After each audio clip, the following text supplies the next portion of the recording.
C'est avec vous, Guillaume Gralet. Bonjour Guillaume, merci d'être là. Bonjour Nabia. On pourrait intituler votre chronique du jour « À la recherche du temps perdu et des informations perdues ». La vie recréée à l'ère de l'IA générative, textes, sons, vidéos et même informations sur des objets du quotidien. Bientôt, nous ne chercherons plus de la même manière sur Internet. Oui, et je suis allé hier en fait à une soirée qui était une soirée de lancement des bureaux d'OpenAI, vous savez, la maison mère de ChatGPT à Paris. Alors que c'était votre anniversaire. C'était mon anniversaire, j'ai décidé d'y passer comme une petite demi-heure.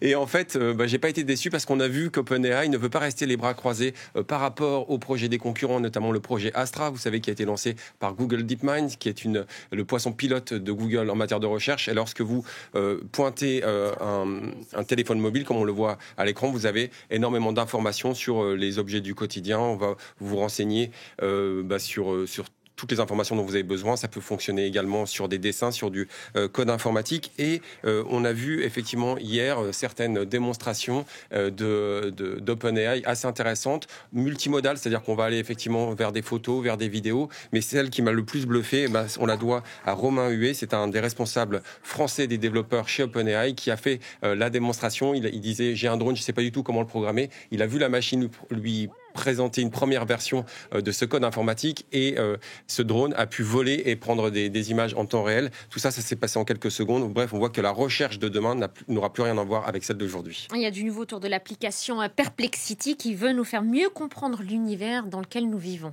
Oui, j'aime beaucoup la vision d'Aravind Srinivas, qui est un Indien ingénieur qui, depuis les États-Unis, a créé cette application qui veut surtout nous faire redécouvrir une nouvelle recherche. Il explique que la recherche actuelle, elle est un petit peu périmée. Surtout, c'est sa vision. Il explique que la deuxième loi de la thermodynamique stipule que l'entropie, c'est-à-dire le caractère aléatoire de l'univers, augmente sans cesse. Et la seule façon de contrer ce phénomène, c'est de maximiser notre compréhension. Alors, il rend hommage à différents mathématiciens, comme l'Indien Srinivas Ramanujan, les scientifiques français comme de Descartes à Laplace ou encore Joseph Fourier ont toute son estime. Ceci dit, il faut faire quand même très attention avec toutes les sympathies que j'ai pour cette application, parce qu'il y a une étude de l'université de Pennsylvanie qui explique qu'il y a encore beaucoup de réponses fausses, et surtout chez toutes ces IA génératives, elles n'expliquent jamais lorsqu'elles n'ont pas les bonnes informations, elles ont toujours un aplomb, donc il faut faire très attention.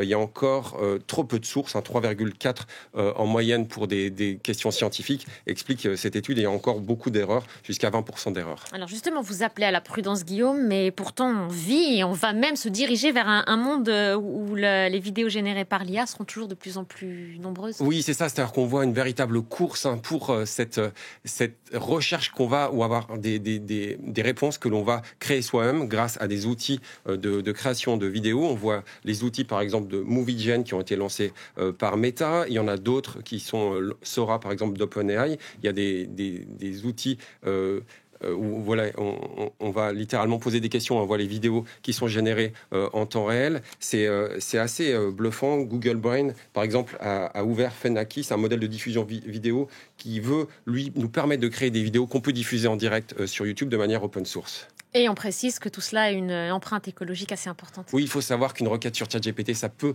consommer jusqu'à 10 fois ce que consomme une requête Google aujourd'hui. Meta, par exemple, a utilisé 22 millions de litres d'eau pour entraîner son modèle open source Llama 3. J'ai fait un petit calcul. C'est plus de 600 piscines. Alors, bien sûr, ça peut être très utile pour les recherches médicales, mais la piscine, c'est quand même plus utile aussi pour faire du sport. Alors, il y a plusieurs initiatives. Il y a notamment l'initiative d'Ecosia. C'est un moteur de recherche allemand qui s'est allié au français Quant en expliquant vouloir réinventer la recherche, mais cette fois-ci en plantant beaucoup d'arbres lorsqu'on fait des requêtes. Ça, c'est à la fois européen et plus vertueux. Et puis la création humaine n'a pas dit son dernier mot. Pour preuve, ça a retenu votre attention. Mark Zuckerberg qui a décidé de s'improviser chanteur. Oui, c'est-à-dire que là, c'est-à-dire que là, on voit la vraie création humaine. En tout cas, c'est ce qu'il a voulu montrer. Il a fait une reprise de Get Loud. C'est un tube de rap. C'était aussi un hommage à sa femme, parce que c'est la chanson qu'il avait fait écouter lorsqu'il l'a rencontré. Voilà. On a demandé aux collègues ici, ça fait un peu flop quand même. Un peu flop, oui. Et puis c'est pas super bien inspiré. Moi, je préfère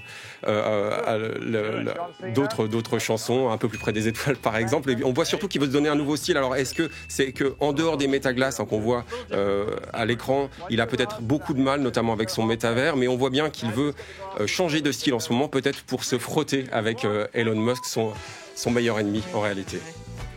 On va se quitter sur ces images. Merci beaucoup, Bruno. On se retrouve dans quelques instants pour la suite de ce tour du monde.